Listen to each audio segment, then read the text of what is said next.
will be up on our YouTube shortly. So you've got two ways for you to interact today if you're here with us on Zoom. The first is please use chat to share your reactions and comments. Please remember to include your name and organisation when you're sending a message so everybody knows who you are. We also have the Q&A function here on Zoom, which is a separate area for submitting questions to the panel. So if there's something that you want one or all of our panellists to be able to respond to, please put it there rather than in the chat. Please do get your questions in nice and early, and there is absolutely no such thing as a stupid question or the wrong perspective on this topic. We're really interested in hearing from everybody. You absolutely do not need to be an expert in anything in any way. You can also use the thumbs up button to vote for questions that you'd like to see asked. So please do have a look at some of the other questions. If one of them is similar to yours, please upvote that one instead. It makes my life infinitely easier as a chair because it enables me to see what the topics that our audience are really, really bothered about and really want to see discussed further are. If you're on social media, you can participate in live discussions using the hashtag Women's Safety Tax, and there's also a chat function on YouTube. If you're having any trouble with Zoom, I know it can be glitchy and somewhat annoying. We are also streaming live on YouTube, so you can just switch over to that stream, and you can go to that by going to our website at centreforlondon.org. I think that's done with the housekeeping. So now we can actually talk about the interesting stuff. Part of the work that's feeding into our webinar today is some questions we asked as part of our survey of Londoners, our snapshot of Londoners, which asks about 1,500 people, all sorts of things about their lives in the city in partnership with our friends at Savanta. One of the questions we asked this time was about people's safety in different situations and how safe they felt. All of the results from that are on our website, London Intelligence Snapshot of Londoners page, if you'd like to look at more of it. There is so much, but some of the key findings that really jumped out for me is that while people do tend to feel slightly safer nearer their homes, 26% of Londoners still reporting that they feel unsafe near their homes at night. Of course, as I'm sure we all find, that varies a lot according to where we live, how we feel, what we're doing, and a whole host of other things. These questions are so complex, so intersectional. It's kind of hard to reduce to statistics, but I'm going to have a go anyway. More than 30% of women reporting feeling unsafe on their own in their neighbourhood at night. And of course, intersectionality, they're absolutely crucial, much higher for certain groups, such as according to ethnicity, according to religion, according to sexual orientation. So younger people, Muslim people, Asian people, and LGBT people in particular are more likely to report feeling unsafe.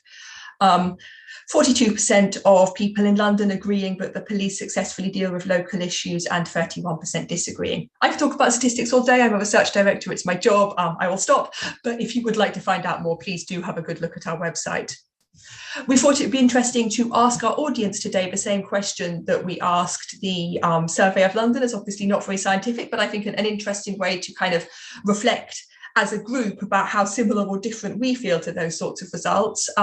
So very shortly, if you have not already, you will see a poll switching up on your screen, asking you in which of these situations do you feel unsafe. Here it is. I know it's not perfect. We wanted to make it a sliding scale, like a Likert scale, and we couldn't because Zoom isn't quite there yet. But please do tick all of the areas where you feel unsafe. Nobody will see your answers. I'll only see the statistics, and we can have a chat about those just before we go to the audience Q&A at the end of the session. We got there 7 minutes in and we've got to the panel discussion, so we're doing fairly well. I'm delighted to introduce our absolutely expert panelists who've joined us this morning. We've got such a good group and so grateful to you all for making the time for us today. I'm going to go around the screen and introduce everybody, ask everybody a few introductory discussions, and then we'll move into a wider discussion. So first, I'd like to introduce Sophie Linden, who is the Deputy Mayor for Policing and Crime. Thank you so much for coming to join us today. Then like to introduce Rachel Williams, Commander at the Metropolitan Police, Dr. Stephen Burwell, Leverhulme Early Career Fellow at Durham University, and a real expert in some of the perhaps less discussed areas of this issue, of this topic. And last, but by no means at all least, we're very grateful to have Judith Banjoko, join us. She's the interim CEO at Solace Women's Aid. We're really excited to have your perspective as well.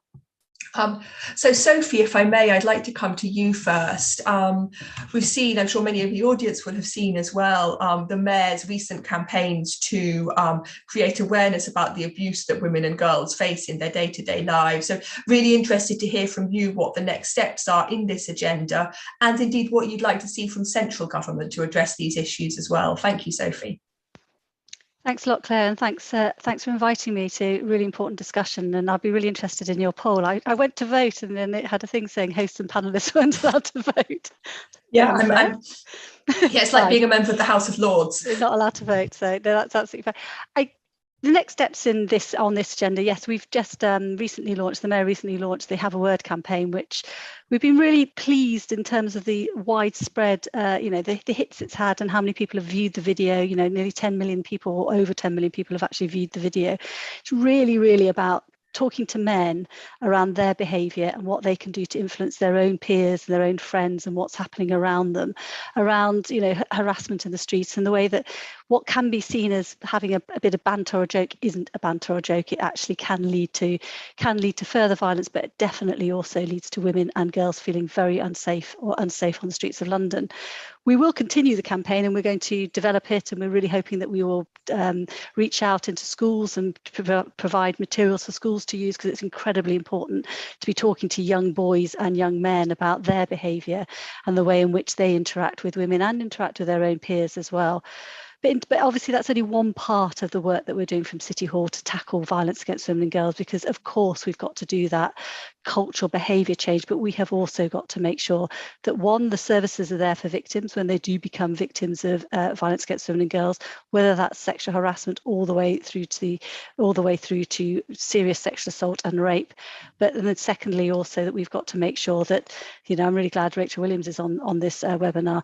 We've really got to make sure that the police and other partners are working to tackle the violence that women are experiencing on the streets of London, but also across the country.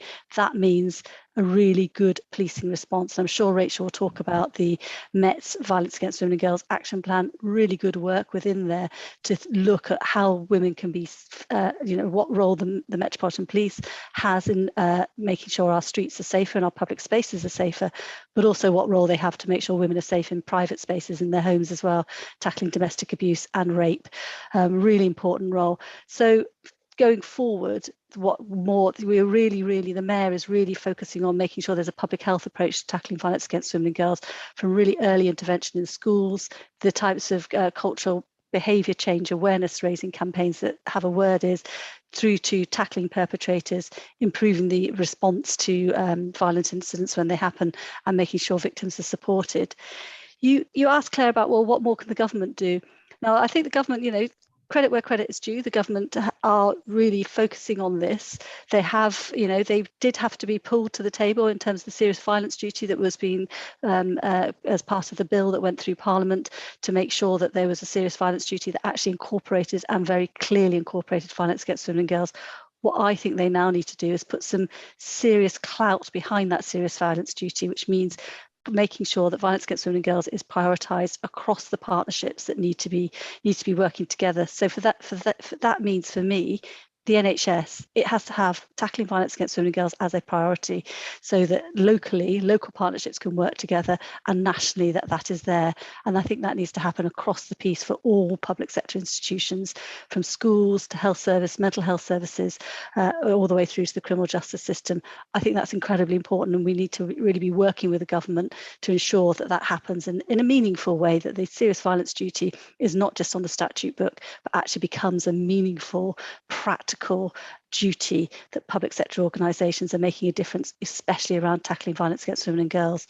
The second thing I think they need to do is really make sure that not only through the serious violence duty, but across all departments, they're prioritising this, and they are working really properly together, coordinating and collaborating together.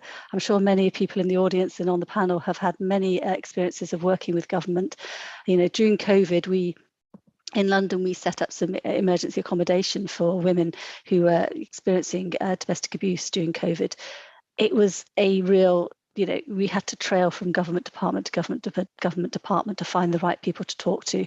it's just not the right way of delivering a coordinated service. And I think that's incredibly important. And the third thing, and I would say this, but it is really important, we need proper funding. We need the appropriate level of support services. The police need the proper funding. It's really good we've got the uplift in our officers, but we also need to make sure right across the criminal justice system there is that focus and funding. So for example, the court backlogs at the moment in London are, it's almost it is at crisis point. It means a lot of women victims are falling out of the criminal justice system because there isn't the capacity to make sure that their cases are heard and heard quickly. We're hearing cases of 2-3 years of people having to wait for their cases to come to court. So there's a lot that government can do, but it's not only down to government. We've got myself in City Hall has a role to play, really important role to play. The boroughs in London have an incredibly important role to play. And then we have to be working with communities. So it's often the case it's only by working together on all those aspects that we're really going to make sure that this women's safety tax that you talk about in the Centre for London, which I think is a really interesting concept, because there's definitely a financial burden on women to keep themselves safe in public spaces. But I also, as I always do, I looked up the meaning for tax. It also means a strain or heavy demand, a burden, and certainly violence against women and girls is placing not just a financial burden on women and girls, but it's also placing a huge strain and demand on them to keep themselves safe, and when they are subject to violence and they are victims, to cope and recover. So I'm really interested in looking at the women's safety tax, not just in financial terms, but what it also means in terms of the burden it's placing on women and girls. Thanks, Claire. Thanks, Sophie. Some really, really interesting topics to discuss now, and I expect that some in the audience might be interested to talk about that public health idea further. I know it's been successfully applied to knife crime in London and other cities as well, so a really interesting one to think about. I think I should say here that the credit for the women's safety tax phrase goes to my colleague Blanca, who was talking really interestingly about not just the stress and the money, but also the time. I'm sure many of us here in the audience, maybe not just women, spend so much time. You get to wherever it is you're going and you text your partner if you've got one to tell them that you've got there. And then you text the person that you're meeting to tell them that you're there. And then you spend an inordinate amount of time wondering whether the person who you're meeting is late because they're okay or late because they're not okay. I think it's important to think about how the big things work, but also how those small little things add up to just a higher mental burden that could much more usefully and interestingly be applied to other things. I'd like to come to Rachel Williams now, Commander at the Metropolitan Police. Rachel, your department's Walk and Talk campaign was launched in March. Can you tell us a little bit about that scheme, how long it will run for, and what the impacts have been? And secondly, I'd be really interested to hear about how law enforcement, particularly in the Met, can contribute to cutting the women's safety tax that Sophie's just been discussing. Thank you, Rachel.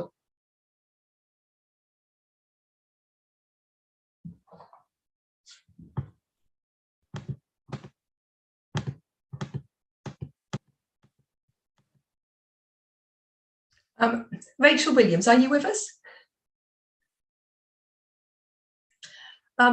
I'm just going to ask my colleagues in the background to see if we can find a way to get Rachel back, because she appears to be visible but can neither see us nor hear us.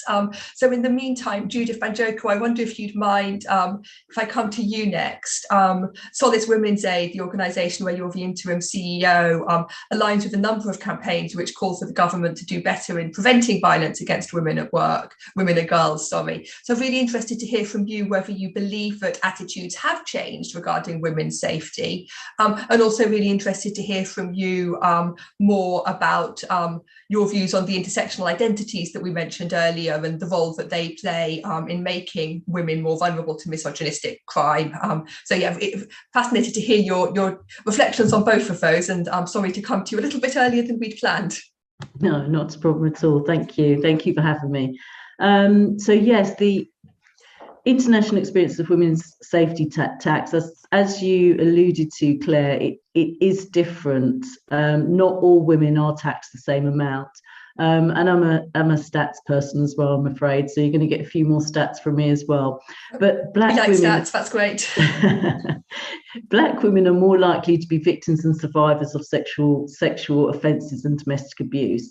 So MOPAC did some analysis in 2019, and they found that 18% of sexual offence victims were Black females, compared to being 16% of the population, and 20% of DA victims, you know, again, compared to being only 16% of the population. So being Black alone increases your chances of domestic abuse and sexual violence. And despite this, and on top of this, we should say that Black women are less likely to report to the police. So in the reality, that figure is likely to be a lot higher, considerably higher. In the year ending March 2019, disabled women, they were twice as likely to have experienced domestic abuse than non-disabled women. And as you said as well, young women make up a quarter of reported rape victims. Safe Lives did some research with Stonewall and Gallup, and this is in 2018, and they found that LGBT plus victims of domestic abuse are more likely to be abused by multiple perpetrators than non-LGBT victims, and twice as likely, and it goes on to what Sophie was saying around the tax, but they're twice as likely to have self-harmed. So it's the emotional tax as well that this costs. So yes, there is an additional tax when it comes to, you know, minoritized groups, and that additional vigilance and the additional cost that's required. At the same time, Women's Budget Group analysis has shown that Black women, disabled women, and single mothers have all been made poorer as a result of the cuts to the benefits and public services. So not only do you pay more, you get paid more in the first place. And this reduces women's protective factors from abuse. It reduces their means of escape and abuse, because you might not be able to afford that cab or that cab to get home in the middle of the night. So it actually reduces their chances of a full recovery. And also as well, it's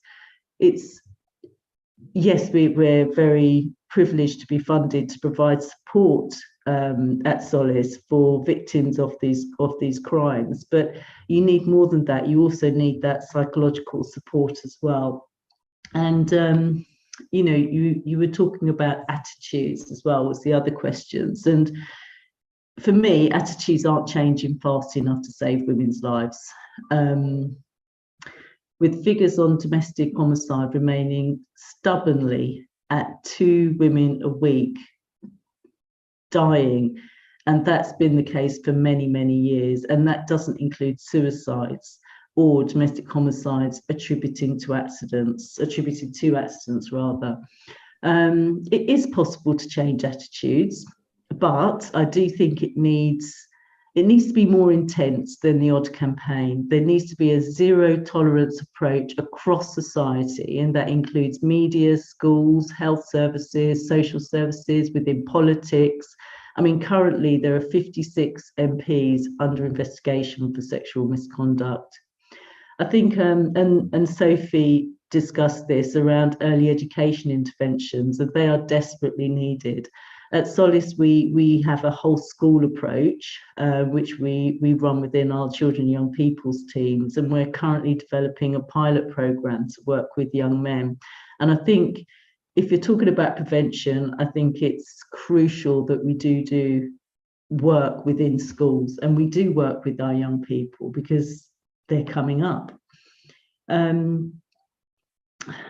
Yeah, and you know, police and law enforcement, I mean, yes, we've got some way to go, really, haven't we? I mean, I won't go through Sarah Everard and, you know, Bibba Henry and Nicole Smallman. There's lots of examples where it hasn't been dealt with appropriately. I think what Solace would recommend is that the government supports the Metropolitan Police Service to set up an independent support and advice service within the force. And, you know, this should be done externally with a domestic abuse provider, and just to provide that expert advice and support to people that have been going through domestic abuse and sexual violence. And as well as that, what I would also say is that it's I think the MPS, the Metropolitan Police Service, need to improve their vetting and their whistleblowing procedures. And I think that would go some way to supporting people that do actually want to come forward. So yeah, I think that's it from me, Claire. That was brilliant. Thank you, Judith. And I think some really sobering statistics there. I think we're all, or many of us will be very aware of that data and of the seriousness of the problem that we face here in London, but still hearing it restated always feels like a punch to the stomach, just the sheer number and the sheer unfairness of the issues. We are trying to get Rachel back. Unfortunately, her internet has failed at the worst possible moment. So I'm going to come to Stephen next, and then we will hopefully be able to come back to Rachel. Thank you all for your patience. So Stephen, you do really interesting work about masculine gender norms and how men can take part in ending violence against women. And you've also worked with the Government Equalities Office. I'm really interested to hear from you about the ramifications of those gendered social norms in men's views about women's safety and how we can address some of the problems that causes, and also about how men can take part in ending violence against women, and indeed what we can learn from those who already are. Thank you, Stephen.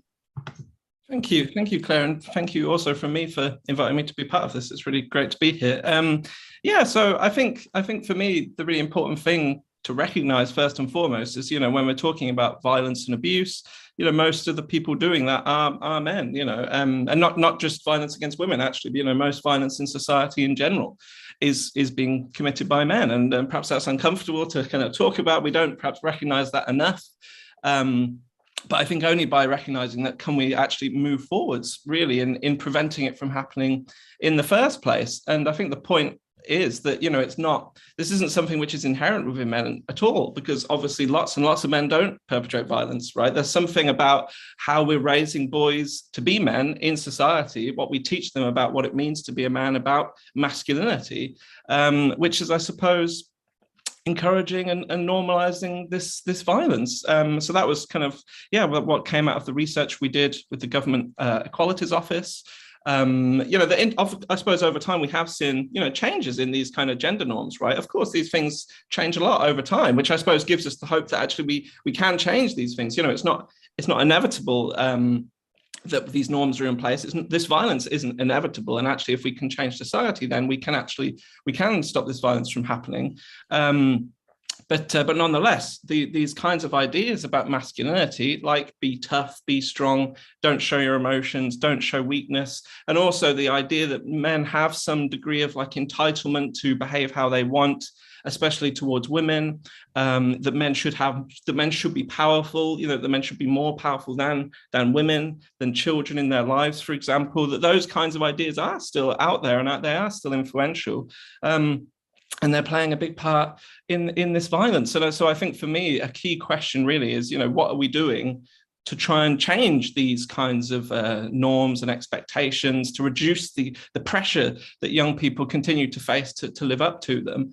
And currently, I don't think we're doing anywhere near enough on that. But I think we are seeing some progress. Like the campaign which is happening in London at the moment is fantastic. I think specifically I think we need to work with all young people, all people in society actually. But perhaps we do need some kind of targeted efforts, to try and engage more men and boys in these conversations. Because I suppose at the moment, perhaps, I think it is starting to change, but perhaps a lot of men and boys have often haven't seen this as something which has got anything to do with them, right? That somehow this is a women's issue. It's not very manly thing to talk about, even though it's actually men who are doing most of it, So I think we as men really need to be talking a lot more to each other about this, having those conversations with ourselves, actually, thinking about our own attitudes and behaviors, and how could we, are there things we've done in the past where, maybe we have stayed silent when we've heard comments or seen behaviors which actually, aren't okay? And what can we do in the future to be a more positive influence, I suppose, on the people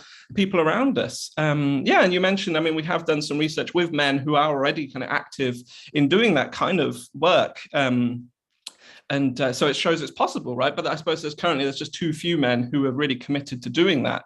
But there are some great organizations out there like Beyond Equality, the White Ribbon Campaign, trying to engage with men and boys on these issues, to kind of take an active public stance and to speak out, whether that's just among their friends or in a kind of bigger role in society, to recognize that this is our problem. It's us who are doing this primarily. So we have a really positive part to play actually in stopping it from happening. And actually, I think we as men benefit a huge amount from having these conversations as well, because a lot of these ideas about masculinity are actually having a detrimental impact on us men as well, whether that's our mental health, or, if we're not allowed to, if we don't feel like we're able to show weakness, then perhaps we actually take more risks than we should do with our health, or we don't feel like we can ask for help if we need help, for example. So I think we all benefit from having these kinds of conversations and challenging some of those unhealthy kind of norms. Yeah.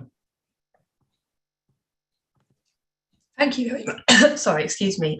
Thank you so much, Stephen. Some really interesting points there, and ones I hope we can follow up in the next part of our discussion. It's certainly been interesting and at times very challenging to be working on this topic while raising a young son, and sort of thinking about the lines between parenting and activism and research work on this, I think, are complex and contested, but they're complex and contested precisely because they are interesting.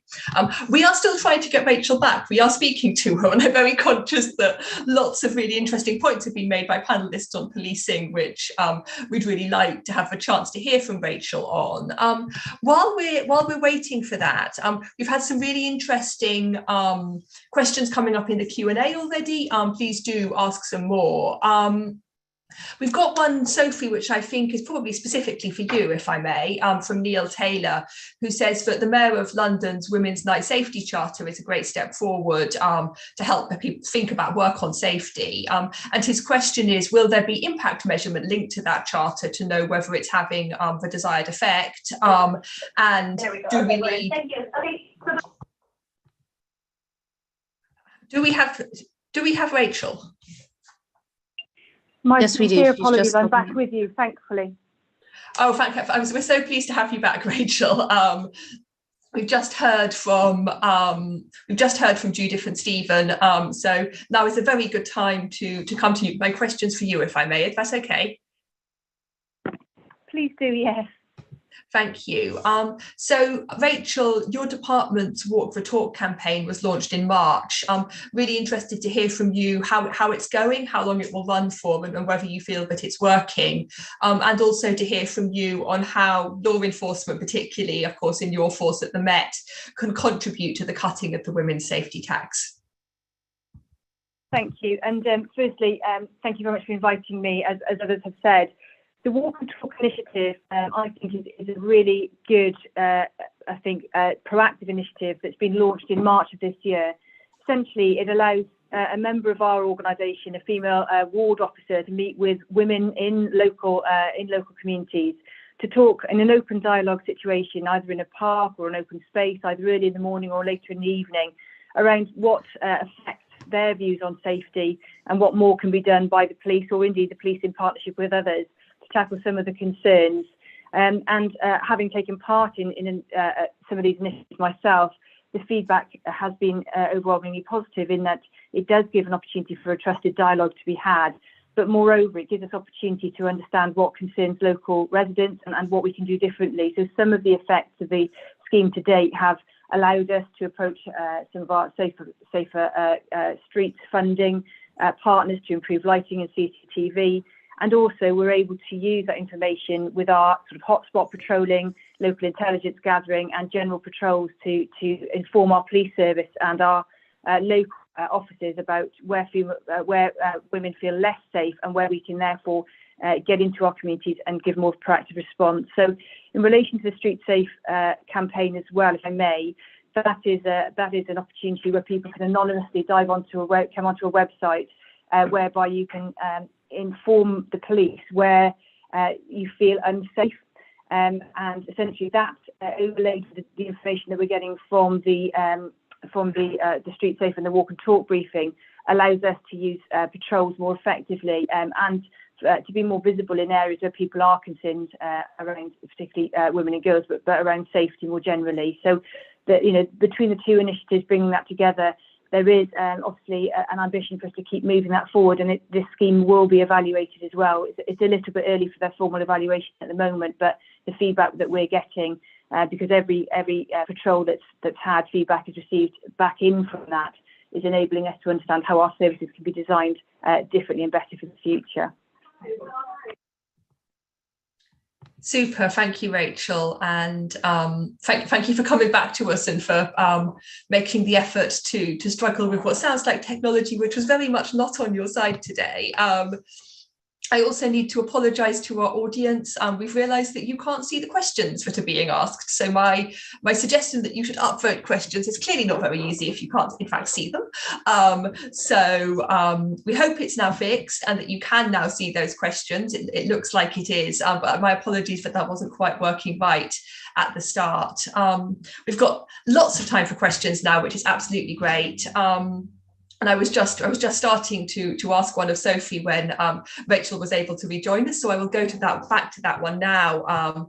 From Neil Taylor, who says that the Mayor of London's Night Safety Charter is a great step forward. And the question is whether there'll be impact measurement linked to that charter.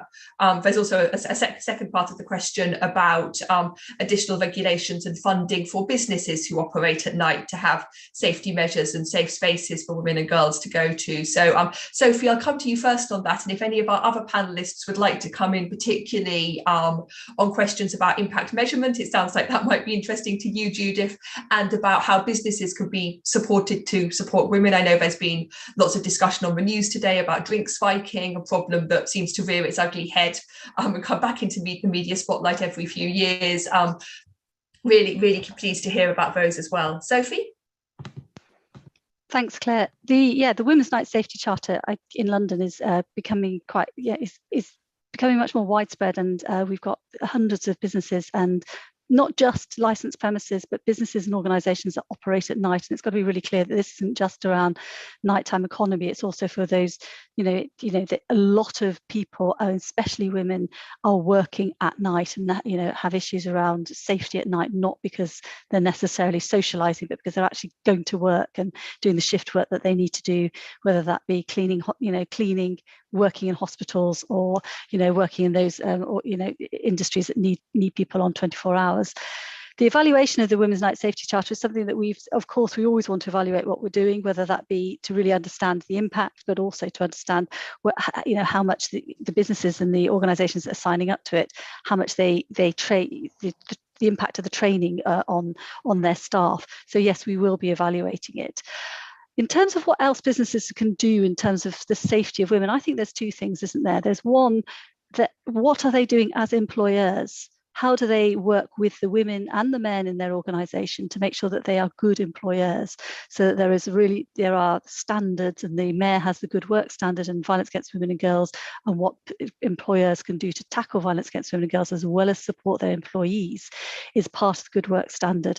And we've been having discussions with major retail organisations on the high street as to what are they doing, not just what are they doing for their employees, but also as organisations on the high street, what they can do to work in conjunction with the local authority and with other businesses to make sure that the women and girls who are on the streets, coming to use their businesses, spend their money, are kept safe. So I think there's two things, and we have business crime reduction partnerships that we support from MOPAT, from the Mayor's Office of Policing and Crime, and part of that is also looking at public safety of women and girls, not just at night but during the day as well. Incredibly important. And finally, as part of the violence against women and girls strategy, this isn't just an issue for MOPAT, but it's right across City Hall. So the Mayor has design advocates, for example, who are looking at public spaces, how public spaces are designed, and major part of that focus is violence against women and girls.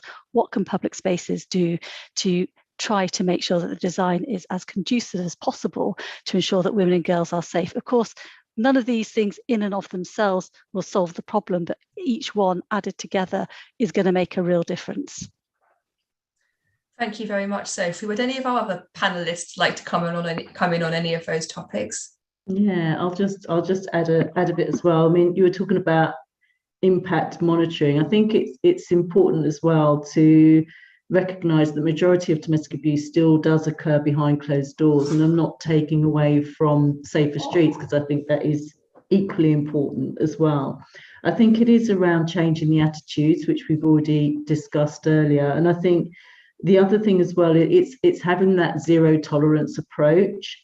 It's increasing, criminal charges, so against perpetrators who do offend, in the streets. And so it's making it a zero tolerance crime, really, and it's really driving that forward with the Metropolitan Police and CPS.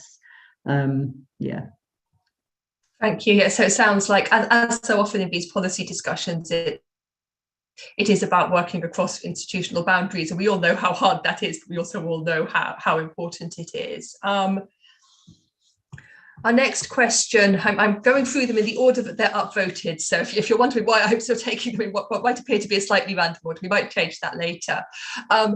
Judith and Stephen and others have talked about shaping behaviours in young men in their more formative years, and I've talked about parenting a 3-year-old. But there's obviously, there are also men in the criminal justice system who've already committed violence against women and girls. And Nick Bose's question is, how should the criminal justice system deal with those adult men, and what does the evidence show that are the best forms of rehabilitation that lead to the behaviour change that's needed? Stephen, is that something that you feel able to address? Yeah, it's not really like my main area of expertise or anything, but yeah, I mean, I think we should certainly be working with them, I mean, there has been more investment recently, but actually historically there hasn't been much, investment at all really in the kind of work with men who have perpetrated abuse to try and change their behavior, which is obviously very challenging work. But incredibly important, right? Because otherwise, if we're just sending men to prison, if the kind of behaviours and attitudes which lead to actions like domestic abuse, that's potentially quite deep-rooted stuff which which needs in-depth ongoing work to change. So it needs investment. It needs more research and development, experimentation of different approaches. But there is great work out there. The organisation Respect kind of accredits work with perpetrators of domestic abuse here in the UK, and so there are lots of good examples of work in that area. But yeah, I think it does need further development, and yeah, I mean, the evidence is I suppose mixed. I think there is evidence that kind of work does have a positive impact. But as I say, that it's quite complex because these behaviours are so deep rooted, so entrenched, that it's very challenging. So that it needs to be ongoing, it needs to be well funded, and that is changing. But I think we need more efforts like that, because yeah, we can't. I think we need to stop seeing this violence as just being inevitable, right? That some men are just inevitably violent, and there's nothing we can do about that, because there is something we can do about that. And obviously, the ideal scenario is to stop it from happening in the first place, right? By working with children and young people from as young an age as possible, really, to change some of the kinds of ideas about masculinity, for example, that I mentioned, before those kinds of really harmful behaviors ever manifest themselves in the first place. But then once they have manifested themselves, that we are also then really doing whatever we can to work with men who have committed these kinds of things. And also, I suppose because the sad truth is as well is that only a minority of cases will ever actually end up in the criminal justice system and leading to a conviction, right? So that's another reason why obviously we do need to work with those men who do end up in the criminal justice system, but we need much broader approaches as well, because the truth is at the moment that system is just not kind of tackling the majority of cases, unfortunately. Thank you very much, Stephen, and thank you also to Rob Whitehead, who has been putting Netflix recommendations into the chat box related to this topic. Judith, you've come off mute. Would you like to come in? Yeah, just to say that you're right. I think perpetrator programs do change attitudes, and I think the one thing I would add to what Stephen was saying is that we need to have it needs to be culturally specific. Perpetrator groups need to be put into place as well, in terms of one size doesn't fit all. So, LGBTQI plus perpetrator groups, and also for minoritized people as well, so the minoritized groups. And I think the onus is around perpetrator changing their behaviours and not as it generally has to be, is that the victims have to change. It has to be, the onus has to be put back on the perpetrators to actually change their behaviours. And that's where, for me, perpetrator programmes do work. Yes, as put in the chat there, by and for. Thank you very much, Judith. Rachel, would you like to come in with a police perspective on this one? Yes, thank you. I keep dropping out, but I am back, so hopefully I've got the question right as well. So in terms of perpetrator programmes, obviously, I think it's really important that policing in London works with policing nationally and indeed other College of Policing and further to look at what schemes are available, how they've been evaluated and what the effectiveness of those are. I am aware of a number of schemes that have been trialled nationally in relation to out-of-court disposals and perpetrator paid programmes where people are enlisted within the scheme to look at diversionary activity to amend or change or adapt behaviours. But I think it's really important that we keep learning from national best practice and making sure that when we're looking at this absolutely rightly, we're making sure that the impact of the evaluation really does make a sustainable difference, and it's something we can work with and through partners to deliver equally as well. So I think it's a really interesting area, and I think it's something we've got to just keep. I think one of the other speakers has mentioned we can't send every single person to prison, and actually the criminal justice system is under strain, as we all know. So we do have to look at where opportunities lie, but we also have to take that zero tolerance approach, to making sure that women both feel safe and are safe within our communities and our society as well. So hopefully that's helpful. Yes, very helpful. Thank you, Rachel. So many interesting perspectives on this. Sophie, do you have anything you'd like to add? Yeah, I think that, well, we know there are some really good programs at work. There's the Drive programme, which is nationally, rolled out in quite a few areas. The Mayor of London is putting additional investment into South London in the Drive programme. It is about behaviour change, but it's also about ensuring that the sort of context for behaviour change is available as well for people. So it is about housing, it's about jobs, it's about training, and you've got to have all that together. So there are some very good programmes that work. We also have programmes in London which look at, and there's really interesting work around behaviour change around children who are witnessing domestic abuse, and around sort of the threshold of care proceedings, where social work is changing its focus on away from the mother and saying to the mother or the carer, why aren't you keeping your child safe, to the father or the man in the situation to say, why is your behaviour making that young person unsafe? You need to change your behaviour. And that is having some really, really good results. So we do know what works. What we don't know where there is, I think, a real gap, and that's around domestic abuse. Where there is a real gap is what works in changing behaviour around sexual violence. And there needs to be quite a lot of work and evaluation and, some testing of that, because that's where there is a gap around what can we do to change the behaviour of men who are perpetrating sexual violence. There is some really good work underway around domestic abuse. Thank you very much, Sophie. And our next question from Angela Basso, I hope you pronounced your name right, Angela, is very much linked to that, actually, about what we've learned from other places. And Angela asks, has any learning been drawn from other cities in the UK or abroad? And she mentions that Leeds has had a Safer Streets partnership for several years. There's also been interesting work in global cities like Delhi that focuses on practical changes to improve safety for women and girls and challenging gender norms. I think it's probably an interesting one for all of the panel, because I'm sure you all have different experience of working with people who are working in different places. Would anybody like to jump in on what they might have learned from what's worked in other cities?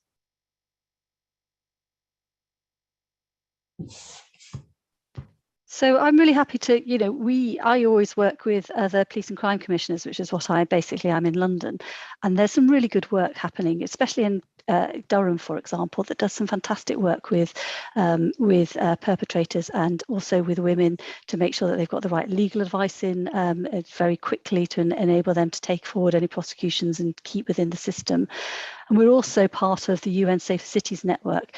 And genuinely, this is a genuine thing. I think we are in Britain leading a lot of the time is leading the way. We are working with other organisations and internationally, but often people come to London and Britain to say, well, you know, where is the good practice? What can we learn? But we are part of that UN Safer Cities, and that really is about learning from good practice elsewhere in terms of not just urban design, which is a lot about what Safer Cities is about, but also around programmes that work in changing behaviour, and also what works in making sure that policing is as excellent as it can be in responding to violence against women and girls. Thanks, Sophie. Stephen, Sophie mentioned Durham, when of course you work at the University of Durham. In your research, have you come across any ideas that you think are particularly inspiring or interesting? Yeah, well, yeah, first of all, yeah, thank you, Sophie, for name checking Durham, because yeah, the police here do some really interesting, you know, innovative stuff, which is great to see. But yeah, I mean, I think, yeah, internationally, there are lots of great examples of organizations, governments, policymakers, like trying to innovate and develop more efforts around prevention, which is, you know, what I'm really kind of passionate about, and which I do think we need a lot more of, because I mean, obviously we need to be dealing with the consequences of this horrific violence, but actually we should be doing so much more to try and stop it from happening in the first place as well, which I just don't think we are currently. I think it was Judith earlier who mentioned about the kind of whole school approach, for example. And so I was in Sweden, you know, there's an organization there called Men, which do some really like amazing work. And I think it is about that whole system approach, you know, that they're doing work with young men, for example, on these issues. And that's then embedded within a kind of, you know, wider, a holistic approach, I suppose, in an organization like a school. Because I saw there was another question as well about like, how can we actually teach children and young people about these things, and for me, I suppose the key thing is like we need to be talking about things like healthy relationships, healthy sexuality, all those kinds of things in, you know, sex and relationships education, which is now finally mandatory in the UK, but I don't think that's still getting enough kind of support or prioritization perhaps.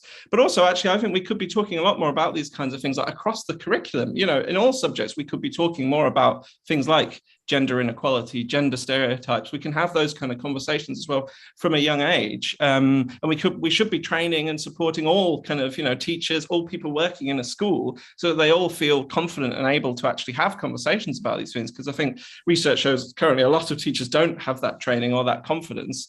But actually also it's not just down to schools either, right? It's everyone in society has a responsibility here that we can do something about this. We can speak out about it, really, I think. So we should be also having more kind of initiatives in workplaces, for example, more support for parents, you know, so they've got an understanding of these kinds of stereotypes, for example, gender stereotypes, and how they can, you know, avoid kind of reproducing them themselves, and also that they feel confident to be parents who can have conversations with their children about these kinds of issues. So yeah, I think for me, a kind of that holistic approach, which does seem to exist, you know, in some countries more so than here, perhaps, is really where we need to be moving towards. Thanks, Stephen. You've done an absolutely brilliant job there of answering several questions at once. I'd like to come to Rachel next. I'd usually do this if Rachel is still here, I'd usually do this in a slightly more organic way, but it's a bit tricky with Rachel on the phone. Rachel, at the Met Police, are there examples from the UK or indeed further afield that you've been learning from as a force? Yes, absolutely. And I think that the Met's approach to this is to look at what we do internally, what's being done across the wider policing landscape, both with, you know, partner forces and of course the national police forces and the college. And I think we're really fortunate in London in that with our VORG strategy, VORG plan, sorry, that we launched after a series of consultations, we've been able to draw feedback from a wide number of partners who've also signposted to us some work that's ongoing in other places as well, and we've been able to use that to incorporate and build our views around what we might do. So, for example, some of the work that we've been doing is working across London with British Transport Police and Transport for London to deliver an awareness campaign to see an increase, you know, an increase in reporting, but also emphasising a zero tolerance approach to all forms of sexual harassment across the public service network. So you're looking at where examples of partnership working can deliver that awareness, but also in terms of our own officers and staff, you know, looking at how representative we are as an organisation, you know, trying to increase the recruitment of women. Currently, our recruitment targets are for 40% for 21-22, and that's going to rise to 50% 22-23. So being more representative is important for us. Also, you know, supporting where it's ongoing around training and increasing awareness.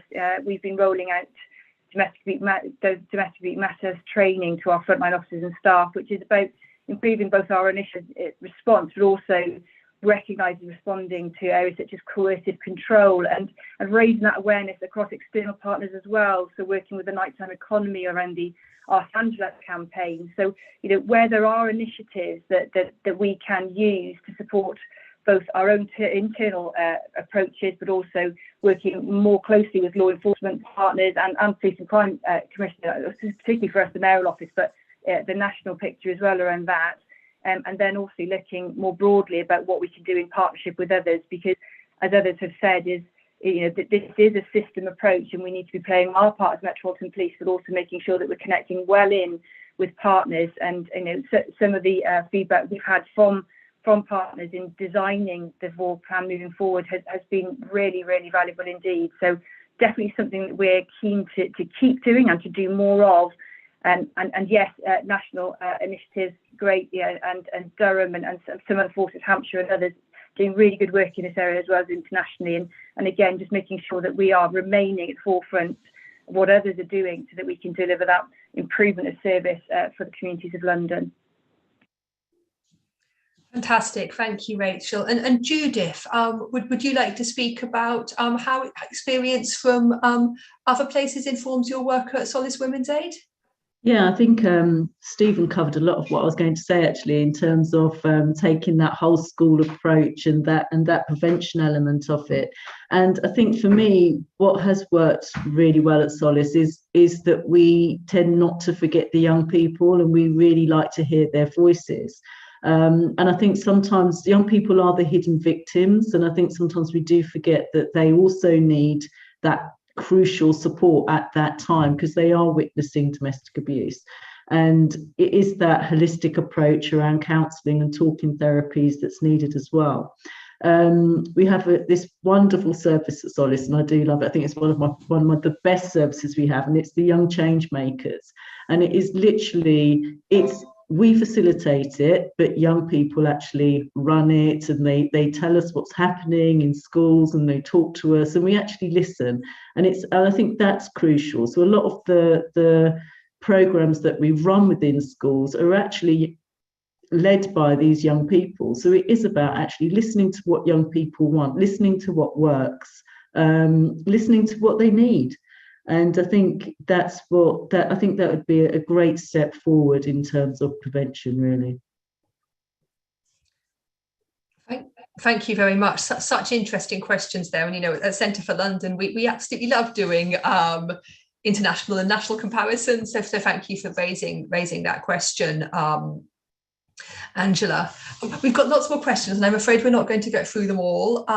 Some of them are specific for particular panelists, so where we can, we will send those on to the panelists after the event. I'm going to ask one more very quick question, because I've got one that I think that's currently showing highest up on my list, and ask panelists to respond in less than a minute if they can, on how we can design safer spaces for people in London and beyond, and how we get engagement right, given that it's often time consuming.